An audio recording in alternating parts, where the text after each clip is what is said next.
Hi everyone, now we start third class of atomic structure. इससे पहले हम 2 class complete कर चुके हैं। लास्ट क्लास में हमने इसका जो कॉन्फ़िगरेशन कैसे फिल करना होता है ये सारा कुछ सीखा था, ठीक है।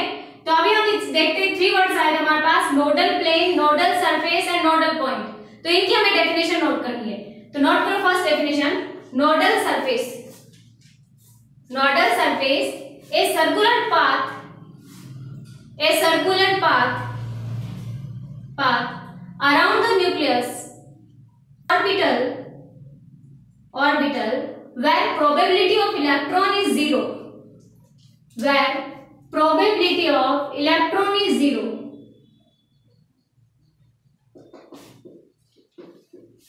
electron is zero। नोड का मीनिंग ये होता है कि जहां पर इलेक्ट्रॉन पाए जाने की यानी जहां पर इलेक्ट्रॉन प्रेजेंट होने की पॉसिबिलिटी जीरो हो उसी को क्या बोलते हैं, हम नोड बोलते हैं। क्लियर है? ओके, नोट करो, it is available in only s orbital because s orbital is spherical, देखो जो स्फेरिकल होगा ना हमारे पास उसी में नोड सरफेस बनने की पॉसिबिलिटी रहेगी। जो स्फेरिकल होगा ही नहीं उसमें क्या नोडल सरफेस बनेगा, ठीक है। कंसीडर कर लो कि ये वाला हमारे पास में कौन सा ऑर्बिटल है, 2s ऑर्बिटल है, ठीक है। और इसके अंदर 1s भी होगा तो डेफिनेट बात है कि 1s भी होगा ही होगा, इसमें ये 1s हो गया। क्लियर है? तो जो 1s और 2s के बीच में जो स्फेरिकल पाथ है जहां पर कि इलेक्ट्रॉन को मिलने की पॉसिबिलिटी क्या हो, zero, this is called nodal surface. Nodal surface. Clear है? तो कहने का मीनिंग क्या हो गया, number of nodal surface equals to n-1। Number of nodal surface equals to n-1, ठीक है। डायग्राम बना लो फिर मुझे बताओ इसमें नोडल सरफेस कितने होंगे, 3s, 5s, 9s या 8s। नोट कर लो 9s। कंसीडर कर लो कि ये सारे हमारे पास s ऑर्बिटल है, केवल ओनली s ऑर्बिटल ही ऐसा होता है जो स्फेरिकल होता है और जो स्फेरिकल होगा उसी में नोडल सरफेस होगा, बाकी किसी में नोडल सरफेस नहीं होगा, ठीक है। तो 1s में देखो n-1 करके देखो, n कितना हो गया इसका 1 1 इक्वल्स टू 0, तो इसमें नोडल सरफेस कितना होगा, 0, ठीक है। 2s में 1, इसके लिए 2, 5s के लिए 4, 8s के लिए 7, 9s के लिए 8। क्लियर हुआ नोडल सरफेस क्या होता है? ओके, नेक्स्ट में नोट करो nodal point. Nodal point a place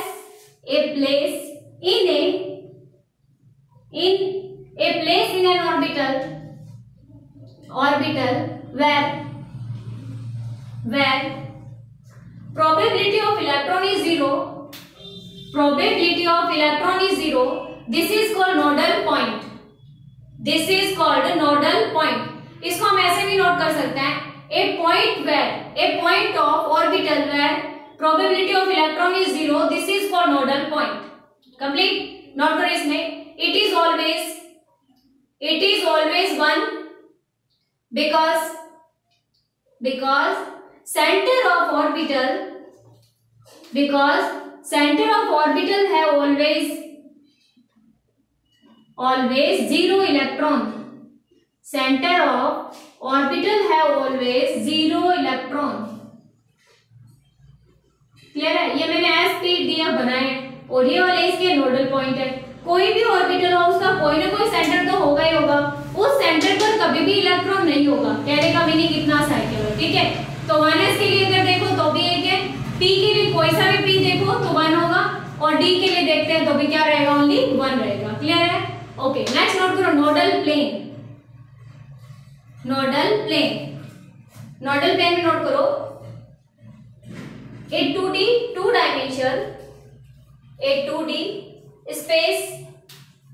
space around the orbital where probability of electron is zero, is called nodal plane।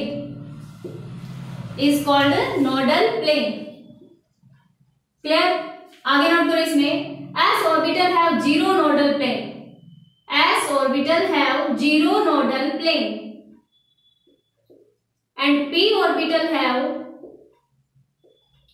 and p orbital have one nodal plane and d orbital have two nodal planes. d orbitals have two nodal planes.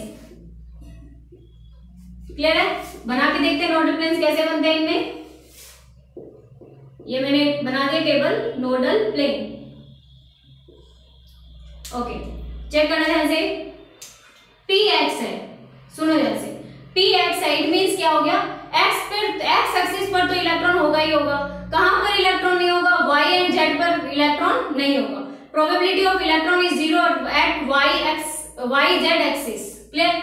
तो Y Z इसका क्या हो गया? Nodal plane. ये Y आ गया, यहाँ कौन होगा? Z X. यहाँ जेड आ गया, यहाँ पे कौन होगा? X Y. एक्स वाई कर सकते हो, वाई एक्स कर सकते हो, डजंट मैटर। नेक्स्ट देखो नोडल प्लेन, एक्स वाई पर तो इलेक्ट्रॉन है, कहां इलेक्ट्रॉन नहीं है? जेड जेड, 2 टाइम जेड लिख दो। एक तो जेड एक्स पर नहीं है, एक जेड वाई पर नहीं है। इस टाइप से हमें नोडल प्लेन बनाने कर लेंगे। वाई जेड पर तो है, लेकिन कहां नहीं है? एक्स एक्स पर नहीं है। एक बार एक्स के साथ वाई को ऐड करो, एक बार एक्स को जेड के साथ ऐड करो। अब वाई इसमें जेड एक्स पर तो है इलेक्ट्रॉन, लेकिन कहां नहीं है? वाई पर नहीं है।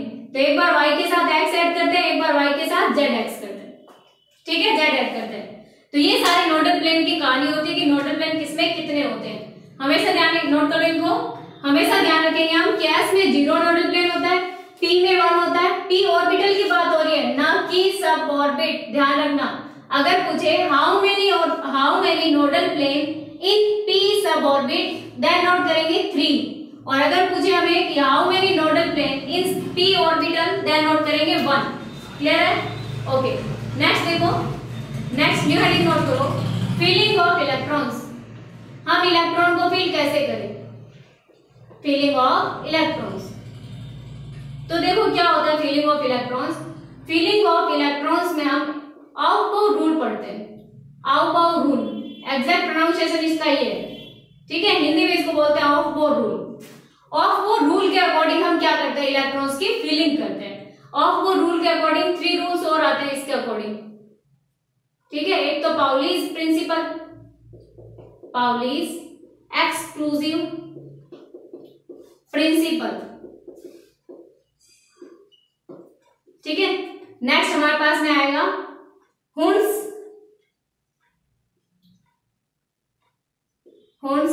Maximum multiplicity, Hund's maximum multiplicity principle. ठीक है, और नेक्स्ट आएगा हमारे पास बोर-बेरी रूल, बोर-बेरी रूल, या इसी का नेम होता है N+L रूल, N+L रूल। तो इनको हमें स्टडी करना है 1 बाय 1 करके। पहले हम स्टेटमेंट नोट करेंगे, फिर इनको हम नोट करेंगे। ठीक है, तो करते हैं हम स्टार्ट इसको।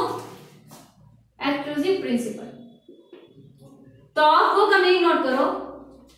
Of is German word, auf is German word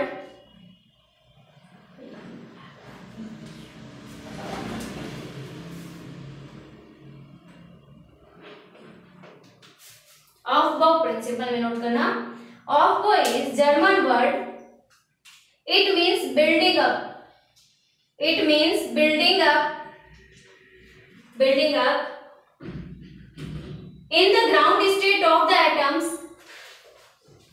in the ground state of the atoms, the orbitals are filling in, the orbitals are filling in order of their increasing energies, order of their increasing energies.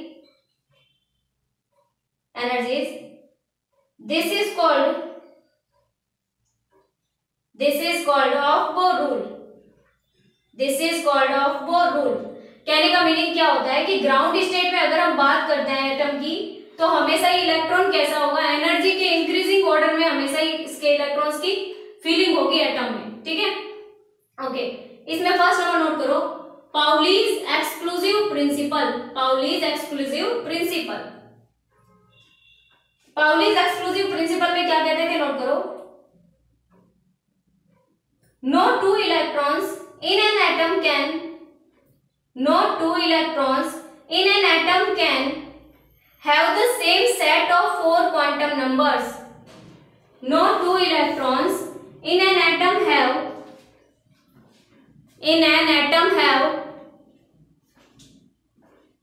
not 4 in an atom have the same set of 4 quantum numbers. 4 quantum numbers कहने का meaning क्या है, एक ही atom में अगर 2 electron है, उन 2 electrons की 4 के 4 क्वांटम नंबर कभी भी सेम नहीं हो सकता है। 3 में भी सेम हो सकता है, लेकिन 4th फिर अलग होगा, चाहे N हो, L हो, M हो या S हो, कोई फर्क नहीं पड़ता। क्लियर है? ओके, हुंस का नोट करो, Hund's maximum multiplicity principle, Hund's maximum multiplicity principle. Hund's rule note करो, क्या है Hund's rule? Pairing of electrons in the orbitals, pairing of electrons in the orbitals belonging to the same subcell, belonging to the same subcell does not take place until each orbital belonging to that subcell has got one electron each, that means it is singly occupied,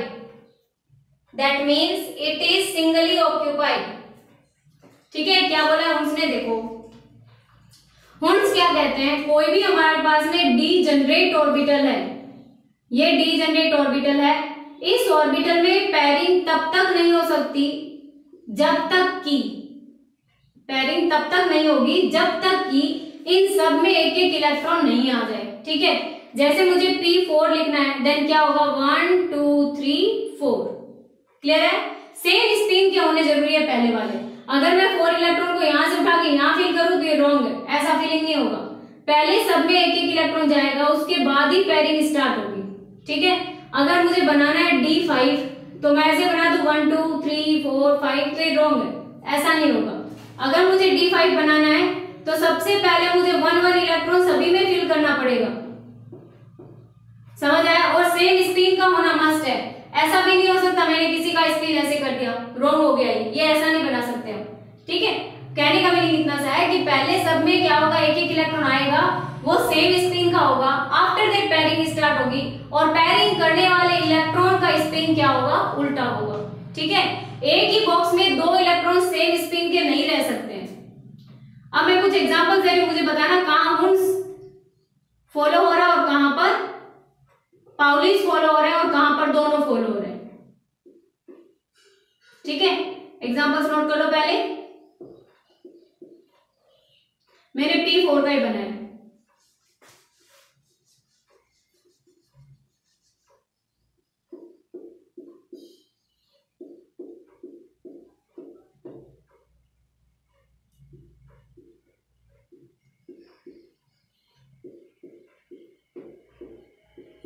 चलो first में देखो Pauli's और हुंस में से कौन सा follow हो रहा है, कौन सा फॉलो नहीं हो रहा है। पाउली का इसमें फॉलो नहीं हो रहा, बिकॉज इसमें क्या हो गया, सेम स्पिन के 2 इलेक्ट्रॉन्स आ गए, हुंस को ओबे कर रहा है। नेक्स्ट वाला देखो, पाउली तो ओबे हो रहा है बट हुंस वाला ओबे नहीं हो रहा। इसमें चेक करो, पाउली भी नहीं हो रहा और हुंस भी नहीं हो रहा, क्यों? क्योंकि दोनों इलेक्ट्रॉन सेम स्पिन के आ गए इसमें, इसलिए। ठीक है, नेक्स्ट वाला चेक करो, नेक्स्ट वाले में क्या होगा, पाउलीज भी नहीं हो रहा, हुंस भी नहीं हो रहा, और नेक्स्ट वाले में पाउली भी राइट है, हुंस भी राइट है। यानी ये अगर हमें कॉन्फ़िगरेशन ऐसा कुछ पता होगा तब तो हम क्या कर पाएंगे, इनका इलेक्ट्रॉनिक कॉन्फ़िगरेशन नोट कर पाएंगे और हम सही ढंग से इसको चल पाएंगे। और अगर ये हमें इलेक्ट्रॉनिक कॉन्फ़िगरेशन के सिस्टम भी पता नहीं होंगे, रूल्स भी पता नहीं होंगे, तो हम इलेक्ट्रॉनिक कॉन्फ़िगरेशन नोट नहीं कर सकते हैं। ठीक है, ओके, आगे चेक करते हैं। देखो कुछ मैं दे रही हूँ इसमें कॉन्फ़िगरेशन, मुझे बताना कैसे नोट करने पड़ेंगे। जैसे मेरे पास में है P1 P2 P3 P4 P5 P6, example है इनके D1 D2 D6 D9 D5 और D8। इनको हमें बनाना है। P1 को बनाएंगे तो कैसे बनेगा P1, ठीक है। ये जरूरी नहीं जैसे मैंने क्लॉकवाइज किया एंटी क्लॉकवाइज किया, तो इसको कैसा भी बना सकते हो, ऐसा भी बन सकता है और ऐसा भी बन सकता है, ठीक है। जनरली हैबिट ये रखो कि ऐसा ही बनाओ ताकि पेयरिंग में प्रॉब्लम नहीं आए। मुझे P2 बनाना है, P2 मीन्स 2 इलेक्ट्रॉन, तो ऐसे आएंगे। P3 बनाना है, देन 1 2 3। इनके अलावा कोई ऑप्शन नहीं हमारे पास कि हम अदर तरीके से हम इसको बना पाए, ठीक है। तो कॉन्फ़िगरेशन बहुत अच्छे तरीके से आना चाहिए, नहीं तो इलेक्ट्रॉन फिलिंग ही रॉन्ग होगी तो सारी केमिस्ट्री उठ जाएगी ऐसे। 1 2 3 4 एंड 5। P6 को कैसे फिल करेंगे, 1 2 3 4 5 6। ओके, डी में कितने ऑर्बिटल्स होते हैं टोटल, 5। 1 2 3 4 5 D1। अब हमें D2 को नोट करना है, 1 2 3 4 5 D2 हो गया। D6 देखो कैसे बनेगा, 1 2 3 4 5 एंड 6।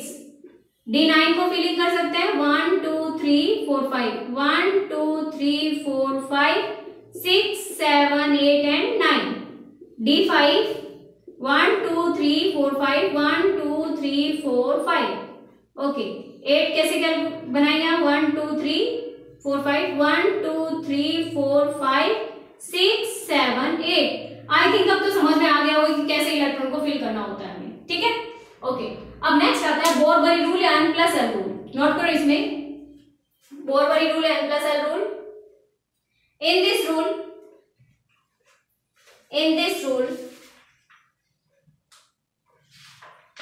first we fill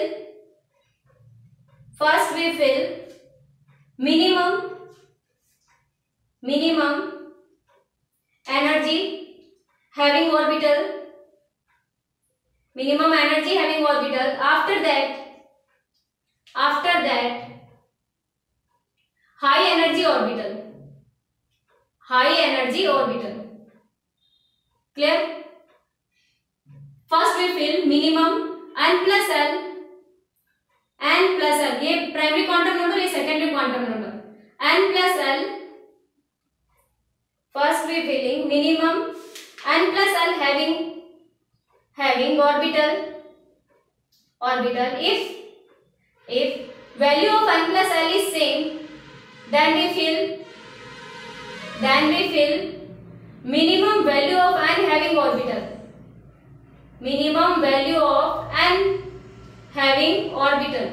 यानी कहने का मीनिंग इलेक्ट्रॉन पहले उसमें हम फिल करेंगे जिसके लिए n+l का वैल्यू क्या हो, कम से कम हो, ठीक है। अगर ऐसा हो कि n+l का वैल्यू 2 ऑर्बिटल के लिए सेम ही हो गया तो पहले हम इलेक्ट्रॉन उसमें फिल करेंगे जिसके लिए n का वैल्यू कम से कम हो।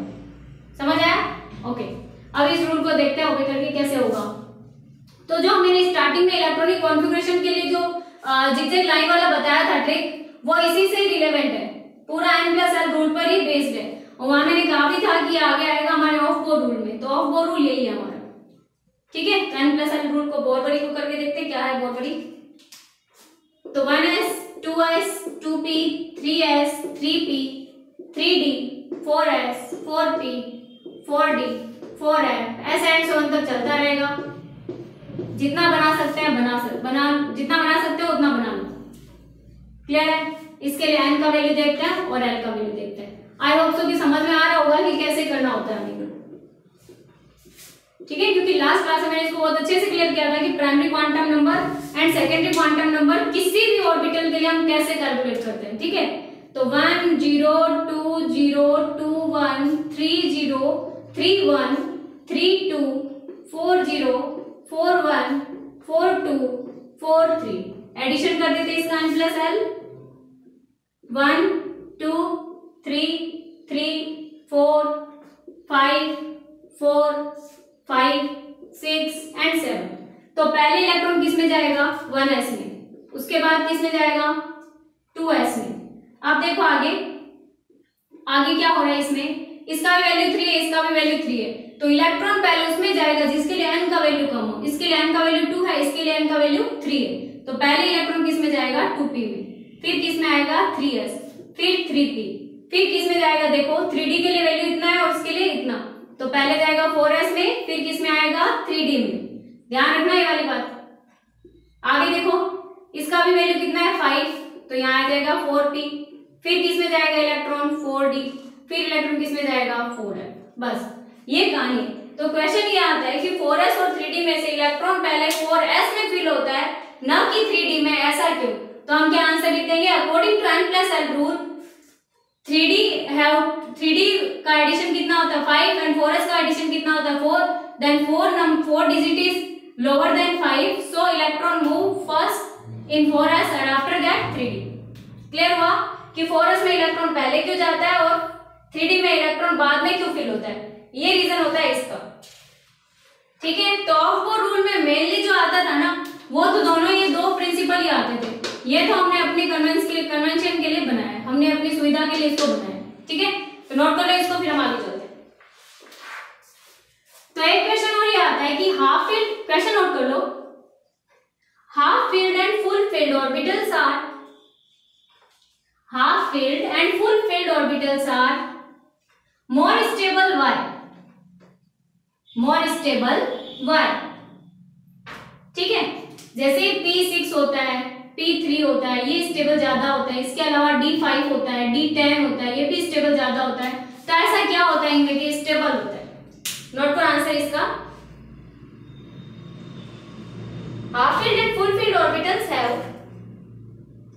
have symmetric distribution of electrons.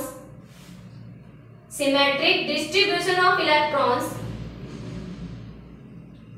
It leads stability. It leads stability. Clear? First point तो ये होता है। Second point नोट करो, the exchange of energy is maximum in half filled orbitals. So half filled orbitals are stable.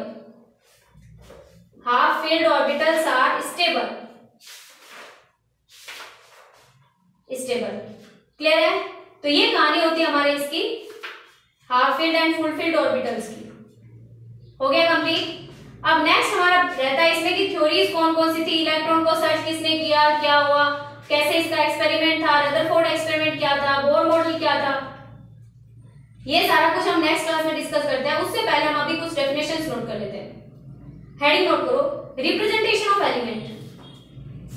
Representation of element, कोई भी element को represent कैसे करते हैं, नोट करते हैं representation of element.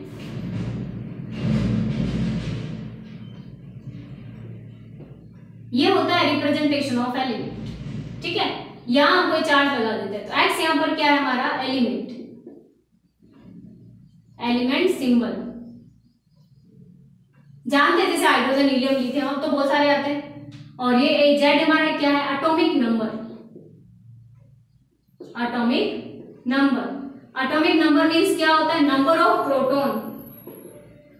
Number of proton, do you know about proton? और ये क्या होता है, एटॉमिक मास।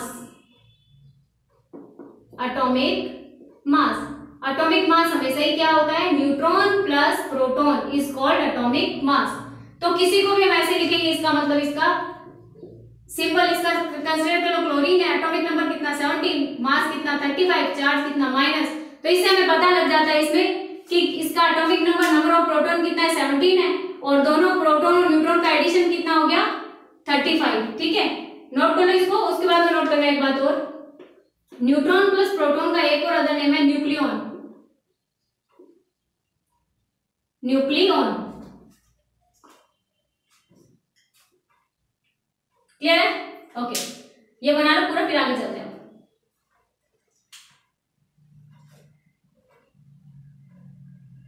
नोट करो इसमें आइसोबार, कुछ डेफिनेशंस मैंने बोला था, नोट करनी है हमें। आइसोबार, आइसोबार में नोट करो, टू और मोर देन टू न्यूक्लियाई या टू और more than two elements, element लिख लो इजी है, टू और more than two elements which have same atomic mass,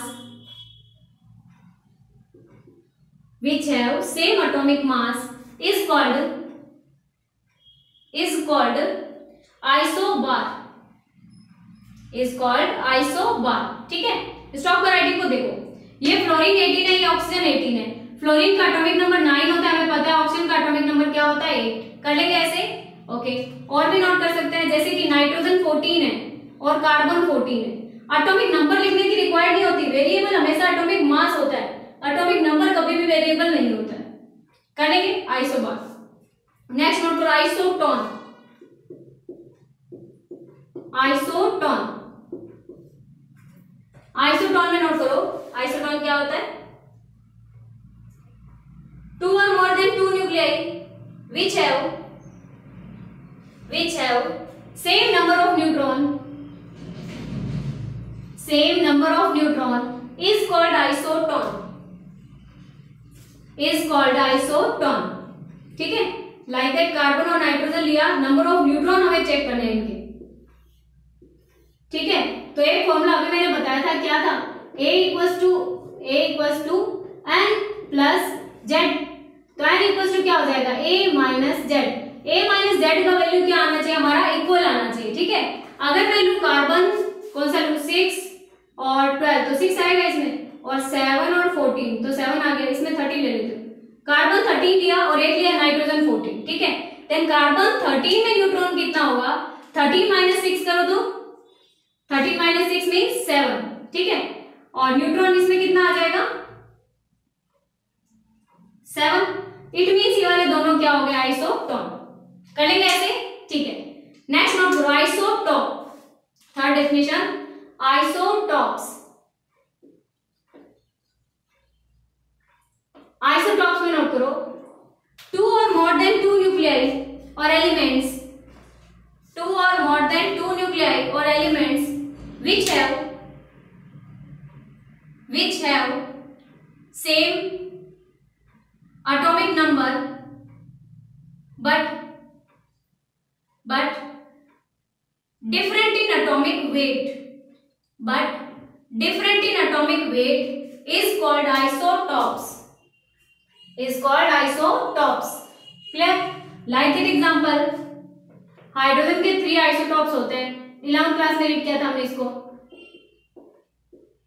protium, deuterium और ट्राइटियम। कैसे भी रिप्रेजेंट कर दो भले इनको। ओके, क्लोरीन के 2 आइसोटॉप्स होते हैं, क्लोरीन 35 एंड क्लोरीन 37। ऑक्सीजन के 3 आइसोटॉप्स होते हैं, ऑक्सीजन 16, 17 एंड 18, ठीक है। यूरेनियम के 2 आइसोटॉप्स है, हमें पता है। वैसे तो और भी बहुत सारे होते हैं यूरेनियम के, 238। समझ रहे हैं आप? तो इनके एटॉमिक नंबर सबके सेम है, बट एटॉमिक मास सबके क्या हो रहा है? वेरिएबल हो रहा है। कर लेंगे ऐसे, ठीक है।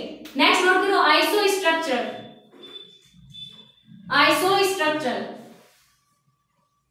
आइसोस्ट्रक्चर में नोट करो 2 or more than 2 molecules which have same structure is called isostructure. Like that example, ये स्ट्रक्चर के बारे में अभी पता नहीं चल पाएगा, बिकॉज रीजन ये है कि इसके लिए हमें पहले हाइब्रिडाइजेशन, शेप, ये सारा कुछ चेक करना पड़ेगा। अभी के लिए नोट करो, नेक्स्ट जब हमारा chemical bonding 4th chapter start होगा तो वहां मैं इसको क्लियर करूंगी। तो स्ट्रक्चर नोट कर लेंगे क्या होता है? पायरेमिडल, ये भी पायरेमिडल है, सेम है दोनों, ठीक है। और नोट कर सकते हैं CH4 और CCl4 दोनों ही टेट्राहेड्रल होते हैं, टेट्राहेड्रल। क्लियर? नेक्स्ट नोट करो आइसोएटॉमिक। आइसो का मीनिंग होता है सेम, यानी same atom. 2 or more than 2 molecules which have same atoms is called isoatomic,